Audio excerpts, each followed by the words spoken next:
Hi friends, Britishers మన ఇండియాకి వచ్చిన విషయం గురించి మాట్లాడినట్టయితే వాళ్ళు 16th సెంచరీలోనే ఇండియాని ఆక్రమించారు. ఇప్పుడు నేను చెప్పబోయే విని ఖచ్చితంగా ఆశ్చర్యపోతారు. అది ఏమిటంటే, ఒక పక్క షాజహాన్ తాజ్మహల్ కడుతున్నాడు, రెండో పక్క ఆంగ్లేయులు ఇండియాని ఆక్రమిస్తూ వస్తున్నారు. దీని తరువాత ఇండియాలో చిన్న చిన్న రాజ్యాలతో పాటు రెండు పెద్ద పెద్ద రాజ్యాలు మాత్రమే మిగిలాయి. ఒకటి ఔరంగజేబ్ రాజ్యమైన మొఘల్ ఎంపైర్, ఇంకొకటి మరాఠా డైనస్టీ. బ్రిటిషర్స్ ఈ రెండు రాజ్యాలు కూడా ఒకదాంతో ఒకటి పోట్లాడుకుంటాయని ఎంతో సమయం ఎదురు చూశారు. అలాగే బ్రిటిషర్స్ ఈ రెండు రాజ్యాల్ని ఆక్రమించడానికి ఎన్నో ప్రయత్నాలు చేశారు. అలా ఆంగ్లేయులు ఎన్నో సంవత్సరాలు తర్వాత నెమ్మదిగా ఇండియాలో ఉన్న చాలా ప్రదేశాలని ఆక్రమించటం మొదలుపెట్టారు. ఇలా వాళ్ళకి పూర్తి ఇండియాని ఆక్రమించటానికి 100 సంవత్సరాలు కంటే ఎక్కువ సమయం పట్టింది. అలా 1800 సంవత్సరం వచ్చింది. సో ఫ్రెండ్స్, ఈ వీడియోలో 1800 సంవత్సరంలో ఇండియా ఎలా ఉండేది అని తెలుసుకుందాం. అందుకని ఈ వీడియోని స్కిప్ చేయకుండా చూడండి. ఇంకా ఎందుకు ఆలస్యం, let us start our today's episode. Friends, ఈ కాలంలో ఇండియాలో కానీ ప్రపంచంలో కానీ అంత టెక్నాలజీ ఏమీ లేదు. అప్పట్లో మన ఇండియాలో నివాసించే ప్రజలు ధోతీ లాంటివి వేసుకునేవారు. బాగా డబ్బున్న వాళ్ళు కుర్తా లాంటివి వేసుకునేవారు. ఆ తర్వాత వచ్చిన బ్రిటిషర్స్ వాళ్ళ యొక్క షర్ట్స్ ప్యాంట్స్ని కూడా మన వాళ్ళు ధోతీ కుర్తా అని పిలిచేవారు. ఇప్పటికీ కూడా ఉత్తరప్రదేశ్ మరియు బీహార్లో కొంతమంది షర్ట్స్ ప్యాంట్స్ని ధోతీ కుర్తా అని పిలుస్తూ ఉంటారు. ఆ రోజుల్లో చాలా ప్లేసెస్లో అంత జనసంచారం ఉండేది కాదు. ఇండియాలో కేవలం 16 కోట్ల మంది మాత్రమే ఉండేవారు. ఇక్కడ ఇండియా అంటే కేవలం ఇప్పటికీ ఇండియా కాదు.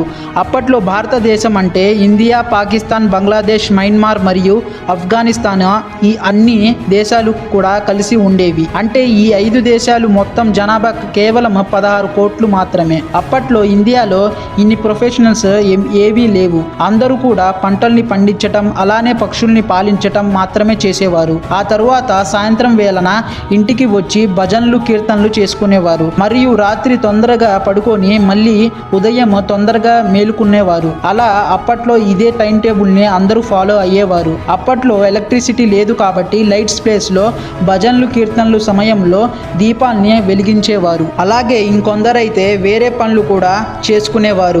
లైక్ కుండల్ని తయారు చేయటం, బట్టల్ని ఉతకటం, ఇంకా కొన్ని పనులని చేసుకునేవారు. వీళ్ళు కూడా పని పూర్తి చేసుకొని సాయంత్రం వేళ భజనలు, కీర్తనలు చేసుకునేవారు.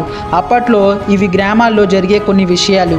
అప్పట్లో ఎన్ని గ్రామాలు ఉండేవి అంటే, ఇండియా అంటే గ్రామాలు మాత్రమే అందరికీ గుర్తుండేది. పట్టణాలు చాలా తక్కువగా ఉండేవి. పట్టణాల గురించి మాట్లాడినట్టయితే అక్కడ నివాసించే ప్రజల అందరూ కూడా అప్పట్లో ఉన్న మిర్స్ లాంటి వాటిల్లో పనిచేసేవారు. అప్పట్లో పని చాలా కష్టంగా ఉండేవి. ఎందుకంటే అప్పుడు ఎలక్ట్రిసిటీ కానీ ఇప్పటి టెక్నాలజీ కానీ ఇండియాలో లేదు.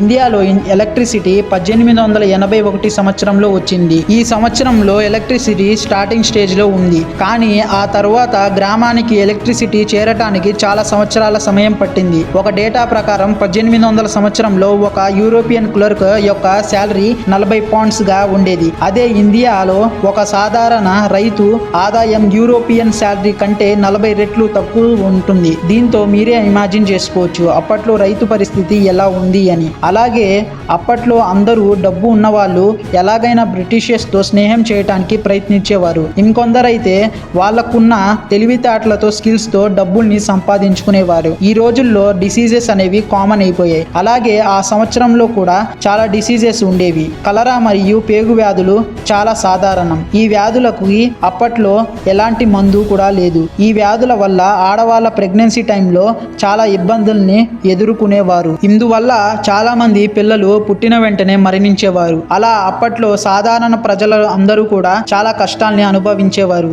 అప్పట్లో ఎవరైనా హ్యాపీగా ఉండేవారు అంటే వాళ్ళు మంచి రాజ్యంలో ఉండాలి, లేదా ధనవంతులైనా ఉండాలి. ఎడ్యుకేషన్ గురించి మాట్లాడినట్లయితే పూర్తి జనాభాలో 10% కంటే తక్కువ మగవాళ్ళు చదువుకునేవారు. అలాగే 1% కంటే ఆడవాళ్ళు చదువుకునేవారు. వీళ్ళల్లో చాలా మంది పట్టణాల్లోనే ఉండేవారు. గ్రామాల్లో అయితే లిటరసీ రేట్ ఇంకా తక్కువగా ఉండేది. కానీ వాళ్ళు చదువులేని మాత్రాన నాట్ స్కిల్ అని చెప్పలేం.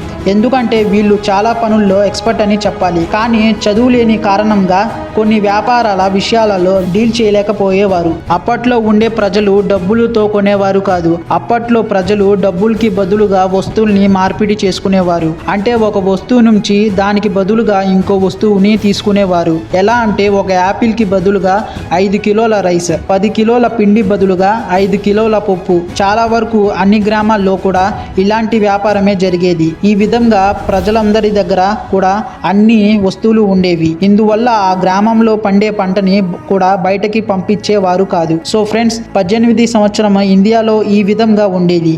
ఆ టైంలో కొన్ని విషయాలు మంచిగా ఉండేవి, మరికొన్ని విషయాలు చెడ్డగా ఉండేవి. ఈ విధంగా ప్రతి సమయంలో కూడా కొన్ని పాజిటివ్స్ ఉంటాయి, కొన్ని నెగిటివ్స్ కూడా ఉంటాయి.